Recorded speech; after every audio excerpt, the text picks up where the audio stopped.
اللہ الرحمن الرحیم معزز سامعین، السلام علیکم ورحمۃ اللہ وبرکاتہ۔ رسول اللہ صلی اللہ علیہ وآلہ وسلم نے ارشاد فرمایا، نماز صبح اور نماز مغرب کے بعد 10 مرتبہ یہ کلمات پڑھے: لا الہ الا اللہ وحدہ لا شریک لہ لہ الملک ولہ الحمد وہو علی کل شیء قدیر۔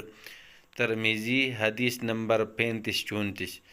حدیث میں آتا ہے، جس نے نماز صبح اور نماز مغرب کے بعد 10 مرتبہ یہ ذکر کیا تو اس کے لیے 10 نیکیاں لکھی جائیں گے اور 10 گناہ معاف کر دیے جائیں گے، اور ہر سختی و مصیبت سے پردہ اور بچاؤ ہو جائے گا، اور شیطانی مردود سے بھی بچاؤ ہوگی، اور شرک کے سوا کوئی گناہ نہ پکڑ سکے گا، اور عمل میں اس سے بہتر شخص لوگوں میں سے نہ ہوگا۔